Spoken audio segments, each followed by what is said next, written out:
Welcome again to another amazing episode of Sneaks Rhymes in Life. I am your host, Lionel McDonald. So, on the show today, we haven't had any guests so far in season three, but this is a guest we've been trying to secure since season one, as he's smirking on my screen here. So, we'll call him the CEO of Tha.Snkr.Box, Courtney Walters. Known him from around the way.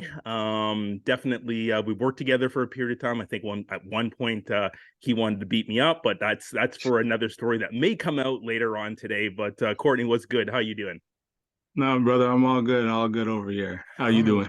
I'm good. I'm good. I'm glad we finally, after many conversations, we talked about doing it in a group, talked about you doing it as a solo. We got you on the show. So welcome. I think we're gonna have a great conversation today. So first, Thank you, appreciate it. yeah. So first and foremost, I think anytime we have a guest, we'd love to hear the sneaker origin and how you kind of got started. So maybe you can kind of break down, where did your sneaker love start? That started with the fam, my unks. Um, you know, Immigrant parents didn't always have the money, didn't see the reasoning and logic in buying expensive shoes. But my uncle, he was always into the fashion, always into the latest stuff. And I would get his hand-me-downs, stuff that he wore once or twice, he would pass it on to me. And from there, I had an appreciation for them. And it just grew. It grew and grew over time. Dope, dope. So yeah, it's great that you had someone in your world kind of leading you down the path of sneakers. We always know that it's a very unique culture, sometimes very fickle.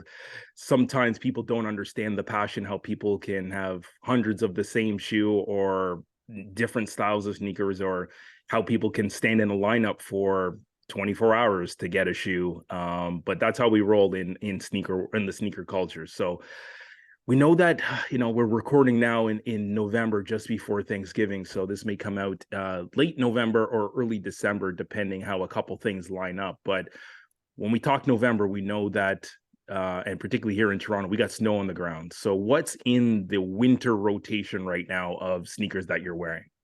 In the winter rotation, the only thing that doesn't really get worn will probably be the slides. Other Okay. than that, rain, sleet, slail, snow, doesn't matter. I'm wearing my sneakers. I'm not the type of person like, oh, I can't wear it because if I want to wear it, I'm gonna wear it. And then if it gets messed up, clean it up right after. Yeah.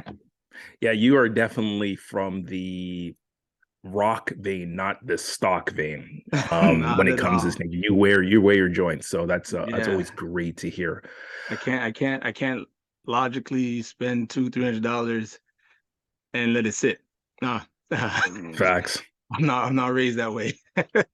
Totally get it. So for those that don't know, don't follow Courtney on Instagram, over, I guess, the last couple of years, particularly during the pandemic, Courtney started beyond his personal page, he started what is called Tha.Snkr.Box.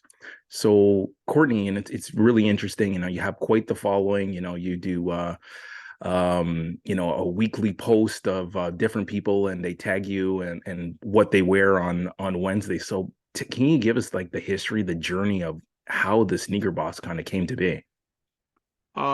Really just started as a hobby.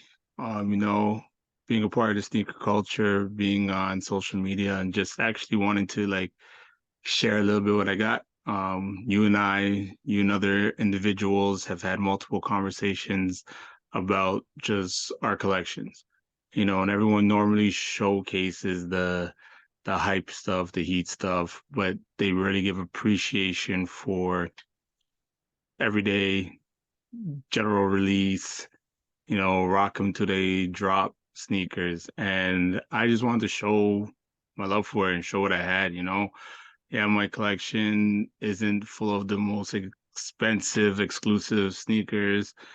Nah, I'm not that type of guy. If I see it, I like it, I buy it. If I buy it, I'm gonna wear it. And I want to just share that. And like the journey just really evolved over time. Um, I professionally work in social services, and I'm very in tuned into my community and the things that are happening around there. And I started to notice over time, just like the sneaker culture has so many different people from different walks of life, and we all come from various communities, but we're all a part of one community.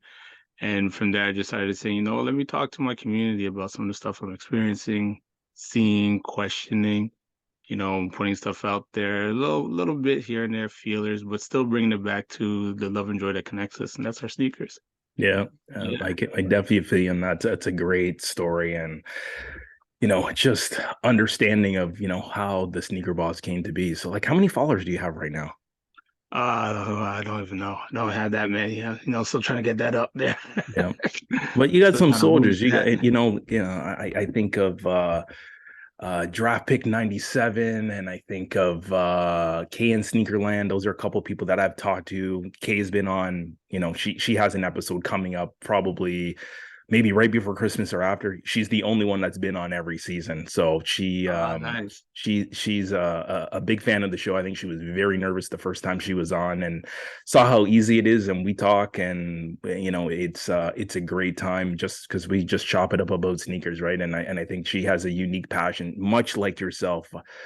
See it, like it, buy it. Definitely buy what you like, not what the hype thing and what everyone says you Definitely. should buy. So it's so refreshing to hear someone talk that way about sneakers, because so many people are caught up in the hype and what they should buy and what they should not, and all of those types of things. It almost becomes tiresome to a certain extent. When I wear an old pair of pennies, or I'm wearing up tempo 95s, and I wear those shoes, and I think it's like one of the greatest sneakers ever. People go, it's like, wow, you're low key today. And it's like, are you kidding me? Do you Yeah, know the yeah. history about the shoe? No, Do I you get know that that too. I Mike get Bibby that was too. wearing the shoe in March Madness when he played for he played for the Arizona. Arizona Wildcats? Like, these kids just don't know. So No, they it's don't. okay. Like, It gives you a chance to educate them, right? yeah, the sneaker culture these days is what the hottest rapper or artist is wearing right now, and everyone's gonna flock to that. Like the history. You actually put me onto like the Diamond Turfs. Mm, When we that's one of first my started joints. working, That's a whole category on its own.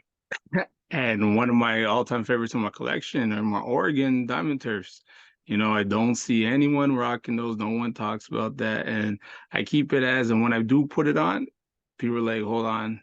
They notice it because of the color pattern, the green and black and yellow. But then when I walk past them and that metallic O hits the light, Yeah. heads break. We're like, whoa, whoa, what's this now? Yeah, I'm like, what you hey, wearing? Hold on. Yeah, I relax, got bro. those in the joints, so I definitely, you put probably at some point in December gonna have to rotate all of the diamond turfs out, and give people a little bit of a show. So Yes, you got to do it.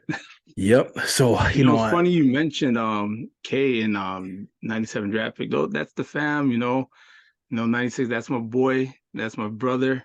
And those are two individuals that really march in their own beat. Like they like what they like, they gonna rock what they rock. Me and 97, we go back and forth on a regular basis about mhm. what you think and what him like, the certain ones we agree upon. But we have our little debates where we're like, no, you're missing on that one. Mhm. I'm normally the one that's missing. He's telling me that I'm missing, but Oh, okay. Fair enough. Fair enough. So, obviously, there's lots of releases that are coming up, or have just come up. There was obviously lots of conversation about the Lost and Found that just came out last weekend.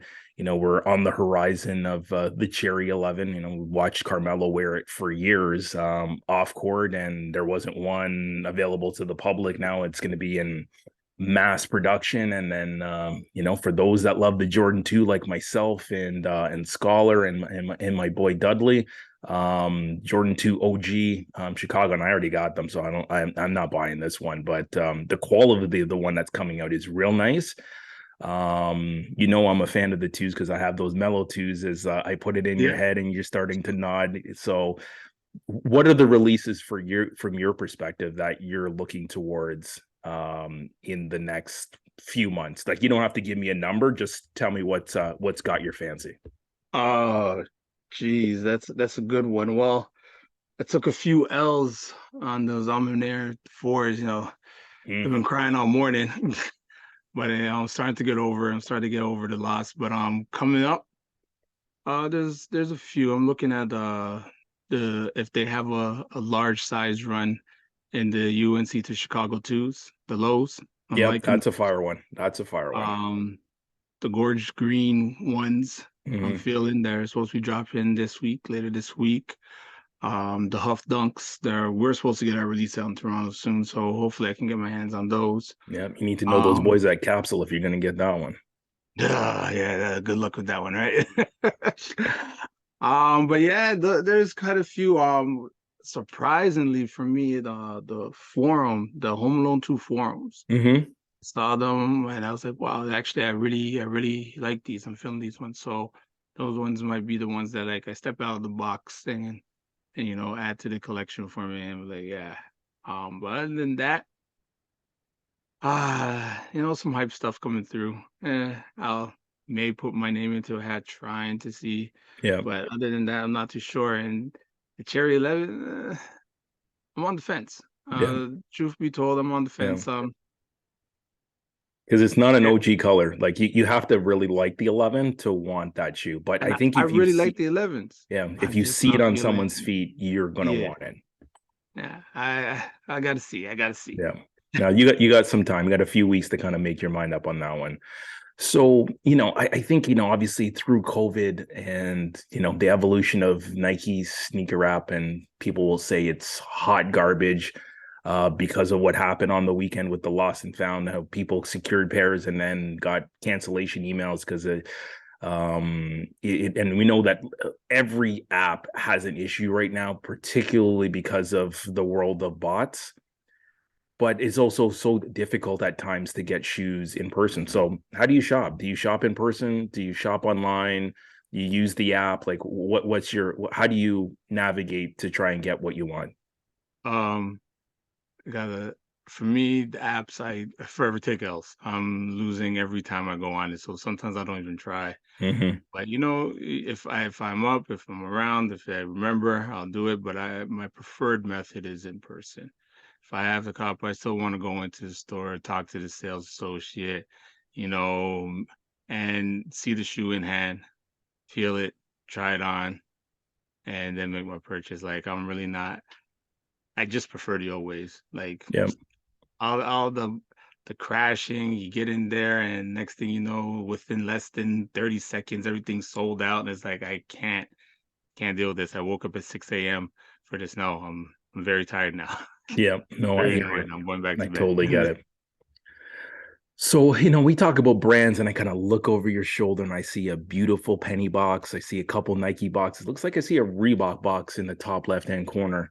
Um, so obviously Nike and Jordan continue to be the dominant brands in the sneaker world, but what are some of the other brands outside those two that you're kind of feeling? um, the New Balance wave has me a little bit. They be comfortable. I'm a 550 type of guy.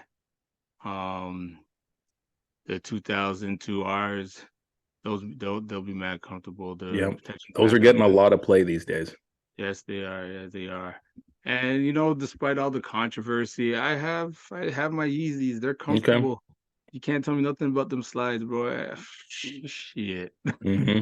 I can separate the person from the art. I'm Yeah. very good at that. I will do that, especially when I spent my money on the art. You can't Yeah. tell me nothing. Yeah. I'm not one of those guys that's gonna go and burn my shoes. I don't have a disposable income like that. I No. see No. the way my checkings and my savings work. There's a big gap between them, so I gotta Hmm. I gotta keep everything I got in there. But yeah, outside of the Nikes and the Jordans, that's my main ones. But like the New Balances, I would say um has my interest a lot these days. Okay. Yeah. All right, yeah, New Balance is definitely kind of the hot one right now, and Adidas, comes up with fun stuff like you mentioned, the Home Alone 2. They had a different launch, surrounded by a holiday movie last year. I think it might have been Home Alone 1. That was Home Alone 1. Yeah, it's Home So Alone 1. they're kind of on a run with that right now. So yeah, I definitely picked a couple, good ones. I think, when I think about brands that are definitely kind of making, waves again. Puma continues to make, their classics, whereas the suedes, but then, Mellow Ball obviously is new on the scene. His, version 2, there's only one color out right now. Probably hasn't gained the traction that the Mellow Ball 1 did, because we had Rick and Morty, we had the Anthracite one. Like, people were lining up to buy a Mellow Ball shoe, which it's cool to see because it's a different brand, it's something Yeah. else. And the resale value, although it's dipped a little bit, it still has held. So the shoe has value. I just don't know if the number 2 or beyond that will hold the same value. We saw the same thing with Kyrie shoes. Like, Kyrie shoes, 1 sold out instantly, created the demand. 2 sold out instantly. And, by the time we got to 8, before the controversy, we talk about Kyrie, or you talked about Kanye, Kyrie is almost in the same vein or went down the same hole. We're not going to get any more Nike shoes from Kyrie, but yeah, the shoes have kind of, whether it was the pandemic or just some of the thing Kyrie has done, they've kind of faded. But it's great to see other brands out there kind of making a difference. So anyways, as we move on, I think we always, when we talk to a sneaker enthusiast head, call it what you want, we always love to hear what your favorite sneakers are. So maybe you could give us 5 of your favorites. Maybe not the 5, but give us 5 of your favorites. In my collection or just Yeah, overall? in your collection. I'd like to qualify that you actually own it. Okay, that I actually own it. All right. Um, let's see. My off-white Jordan 1 UNCs. I'd have to put those in there.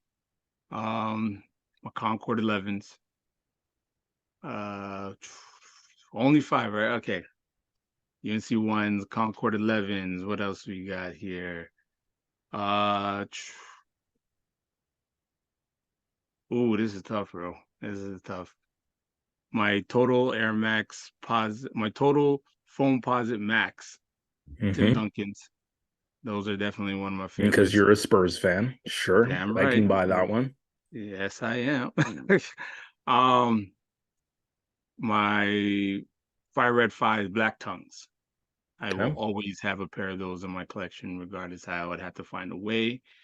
And one more, round it out. My PlayStation 97s, Air Max Okay. 97s. Yeah, Yeah. that's a good one. That's a good one. I am definitely and I probably tell you that this question, kind of the bottom 3 kind of alter all the time. Definitely black cement or bread for this generation. That's number 1. White cement 3, black cement 3, and then it gets a little dicey. I think definitely band 1 would be the 4th one. Um, and then what will I say today is number 5? I think you want to put Diamond Turf would definitely be in that conversation, but I will actually go with the Reebok question is shoe number 5. It's my favorite non-Nike shoe, period. Blue toe, I I got have OG blue toe, OG red toe, OG all white, black and gold, you name it. I probably have, of the first 20 colors that came out, I might have all of them. The only one that I know trumps me on that is Laced Heat. He has the greatest Reebok collection I've ever Yes, he seen. does. He has the Reebok room, which Yeah, was yeah, he does. He does. yeah. I kind of feel like you're stunting on me a little bit with all these name drops with the sneakers that you got, but it's okay. These I'm not are gonna old take it shoes though. personal. I've had these since like the early 2000s. Like, I didn't name anything. I didn't know Off-White, no Travis Scott, none of those shoes. I didn't even say Fragment. I got a Fragment sweater on. I didn't even say Fragment. So, anyways, so we love to kind of compare shoes from time to time. So we're gonna do a new segment that I'm adding to, particularly when we have a guest when we're talking sneakers. So it's this or that. So I'm gonna give you 2 shoes. You tell me you're taking this, which will be the first shoe, or you're taking that, which is the second shoe. Maybe you can give us a quick why. Got it. So this or that. So this shoe is the banned one, or that is the Chicago one. I will go this because I don't have it. Oh, really? Jeez. I gotta try and help you out. I gotta pull a couple strings for you. I appreciate that. So I would. that is a crown jewel that's in my collection. It's actually it's taking some serious wear because I wear it a lot. But for anyone that loves sneakers, like I know you love sneakers, we got to find a way to get you a pair. I don't know I when they're appreciate retro again. We probably have to find it for you before then. Okay, round two. This or that. So we will go white cement 3 or black cement 3. This or that. Well, most things look better in black, so I'm gonna go with the Mm, black. And plus, I got two white cement threes, so I might as well just. okay. Fair enough. Fair enough. All right, we'll go with one more because you said you liked 11s. So this is a question that absolutely kills me. I could probably pause for multiple minutes talking about this one. So this would be the Concord 11, or that would be the Bread 11. What you got? Ah, I don't like this one. I don't like this question at all. But if I had to choose one, I'm gonna go Concord. Okay. And the only reason is because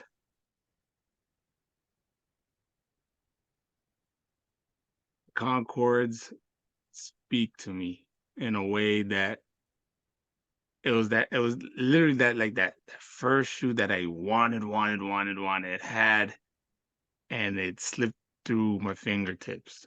Mm, And I've been on a hunt. I was on a hunt for it for years. So 2011, when the Concords dropped Christmas time, I didn't get them again until 2018. oh, wow. Wow, So that's a like, long time. And yeah, I it's a think long about that time shoe. searching. And I think about that shoe, way back when it was the OG one. I remember went to my with my friend Dave. He had it. I never bought it. And this is like I liked the shoe, and I didn't like it because Jordan had it. I like it because Allen Iverson wore it in college. Yeah. That's why I liked it. And so I was just like, but I can't keep a white shoe. I kept buying black shoes at that time, and that was when I first kind of got started. But I didn't own a Jordan, so I was like, oh, maybe I'll buy this one, maybe I won't. So I passed on it, and then I saw the Bread 11, and my eyes like literally lit up like a Christmas tree lights. Like you see my Christmas tree in behind me.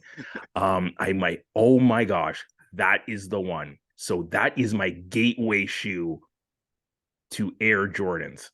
Oh, I So that's why that one is number one. But I know why I like the shoe. It's because Iverson wore it. And hence mhm. that's why the Reebok question looks the way it does. But I would give probably, in a photo finish, I would give it to the Bread 11 because that's the first one. That was the first time. That's first time, and it was like I was in a whole new world when I put on the Jordan 11. Like I felt different, and I still That shoe remember to created a this. monster. Yeah, to this day I still remember there was a guy named Greg Davis that lived on my street when I was no, he lived on my street probably till I was 16. His family moved, but I remember he told me in like grade 9, you will never own a pair of Air Jordans in your life. My God, was he wrong? Yeah, he was. All right, we'll keep it moving. So maybe you can tell us a story about, and you kind of mentioned it a couple times. Maybe you can tell us a sneaker story, maybe a time that you went on a tremendous hunt to find a certain shoe, but you actually secured the bag. Don't want to hear about the heartbreak. You already gave us some heartbreak already today.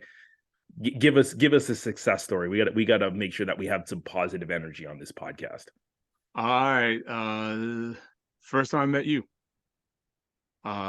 Before working with you, Eaton Center, when they had the hardwood floor and the basketball hoops still in the foot lockers. Yep.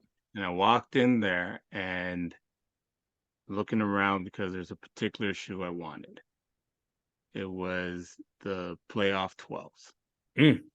And everywhere else, the athletes world didn't have it in my size. Walking and wasn't on the wall. About to leave, and you walked in, lacing up or walked from the back, lacing up the shoe and put it on the wall. And I said, I need a 12 in that. And you told me you only had one if it's still there. Went to the back, brought up the size 12, didn't even try it on. I was like, thank you. Let's just go. Walk straight up to the cashier, bought it and left out. I was like, that was, who would have thought, what was it, like 6 7 years, 4 years later? I'd be worrying with you. Yeah, that's I don't even remember. When I see a customer, it's like, that Yeah. probably is a sale. My job is to liquidate merchandise. So Yep. that's why I would be always been so anal. If you have a pair, you need to put it on the wall because someone might want it. Yep. Someone out there that could be their grail. And well, that's a full circle story, Courtney. Yeah. That's the first time I met, and I probably didn't even know that you are you No. until, geez, we were not too long ago. We were sitting at someone's house, as Nick Keeling, we both a good friend of ours, was having an engagement party. And I remember we were chilling. It's like, wow, there's just so much water that's passed under the bridge over time. So, Oh yeah. Oh yeah, yeah, definitely. so that's pretty amazing that was the first time you distinctly remember that it was me. Yeah. It's hard. It's kind of difficult not to recognize you. Yeah, it's difficult not to. I know that voice. I heard that voice before. Where Yeah. did that voice told me something? Yeah, yeah. Sometimes that is people have told me that they definitely know my voice, and like they don't even see me. They heard me speak and then they start looking. It's like, where is he? I know he's around. So, Courtney, as again, as we're wrapping up here, talking about a couple different things. It's always fun to kind of talk about, who in your life is part of your sneaker community. So, we talked about Kay, we talked about draft pick 97. So I know when, way back when I first met, an employee who ended up turning into my girlfriend eventually, then eventually turned into my fiance and my wife and the mother of my child. It's funny how things happen. And would I say she is like the biggest sneakerhead in the world? No, but she has a certain style. There's certain things that she liked. I think at certain points she got influenced, thought Jordans were cool. Got to the point now, doesn't wear Jordan, loves Adidas, loves Puma. And hey, that's why they make so many different shoes and so many different brands. Yeah. So maybe you can share with us, over your lifetime, so your significant other, are they a sneaker fan? Do they like sneakers?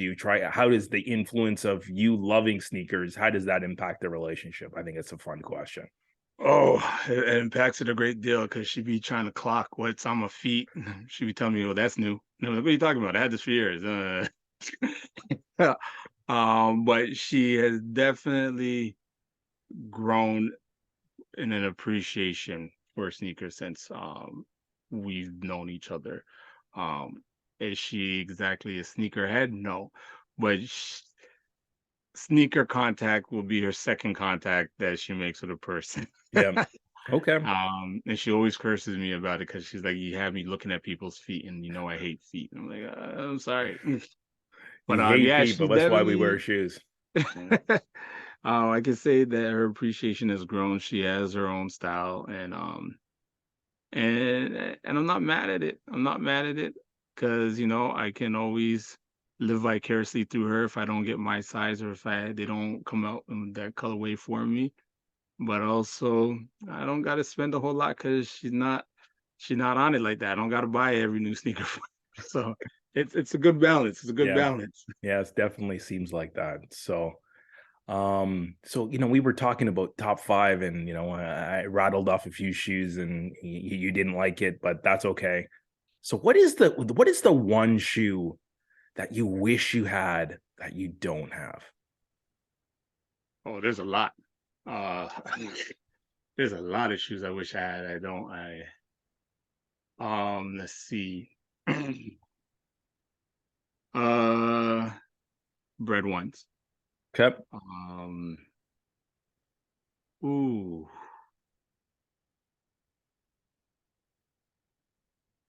them off-white fours or the off-white fives, the sale off-white fours and the Muslim fives. Hmm. Yeah, I wish I had those ones. But if I had to go to a throwback one that I don't have, uh, I know what it is.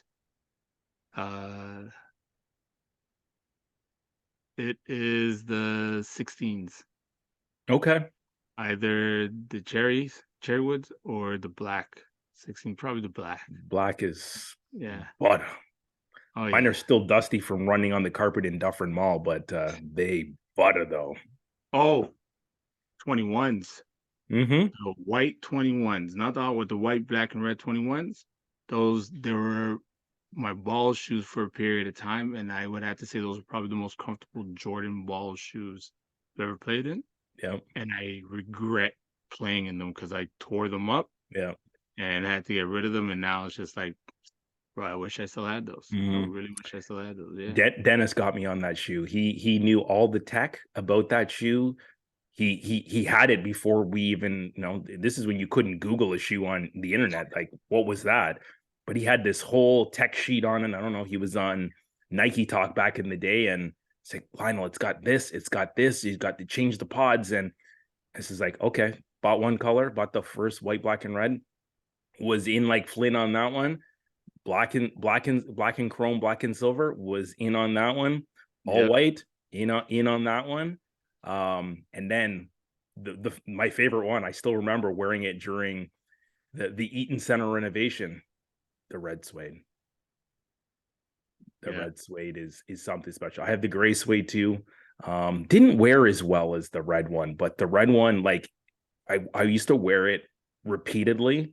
It'd have to be a frozen day outside or middle of the summer, and you just wear it with shorts, and like you're like, what the hell is on your foot? Yeah. It's like a red animal was growing out of your foot because it's big, it's clunky, but it looks so premium. It's like, this is a different cat. He's wearing the shoe on the street. Yep. Definitely. Definitely. I would have to agree with that. So, we talked earlier about the sneaker box. So what is the next thing that you think you kind of got in the chamber? Obviously we're coming up close to holidays. Is there a holiday theme idea you're gonna have? I know you've done like a showdown for the best sneakers of the year. It'll be interesting to see who wins this year. I have Yeah, we're my I have definitely my doing good that. ideas because of how much hype it's got, but I don't think that's the right shoe. But what do you got next in the chamber for the sneaker box? Well, next, we have two more battles coming up. We do our sneaker story battles. So we partnered up with a drift skate shop. And we're going to be doing a Nike SB battle Oh, that is curated by the members of the team there. But we're also going to be doing our countdown for the year to end off the year. But we're really looking forward to 2023. okay. 2023, we're trying to take it up a step, take it up a notch, and really, really get back and get to the meat of it and engaging with the community. Yeah. Going to be hearing more of my voice, and I'll be teaming up with our good fella, the big homie, Big Rob, Okay. and we got something special coming up. We got something special. Okay. Dope. Yeah. That's good to see. Community is so important, right? And how we can amplify that, I think, is important as we move forward, right? So, Courtney, really appreciate your time. You spending some time on the pod, sharing your love for sneakers and your insights. How do people find you on social media? You only gotta look one place, Instagram. It is at Tha.Snkr.Box, the sneaker box, and that's where you find me, homie. You know All what it right, is. all right, Courtney, much appreciated. Long overdue. It's literally Yes, it two is. seasons it took to get you on. So we talked about it in season one. It is now starting season three, and we finally got you on. But much My pleasure, love, bro. much appreciation for you You know showing what your it love is, and homie. being on. So we'll definitely see you in the streets. You tried to blow up my executive visit last week with big homie George Jenkins, but that's okay. Uh, as we saw you in, I call it Mecca, otherwise known as the borough called Scarborough. Yes, sir. But really appreciate you. Thank you for the time. Thank you for sharing your love and your insights. So, Yo, um, it's my pleasure. Thank you for helping me out. You Yeah. know, all days, all love. We fam. Anytime, bro. Okay, All sounds right. good. So thank you everyone for listening. An amazing episode. Can't wait to get this one out. Gonna probably have to load this one up and fire this one on YouTube too, although I haven't really put many of the episodes in season 3 on, but this is a special one to me. And we've known Courtney for a long time, and I much appreciate that we finally got him on the podcast. So for another episode of Sneaks Rhymes of Life, much appreciated, much love to everyone, and we'll catch you on the flip side. Peace. Be easy. Be safe.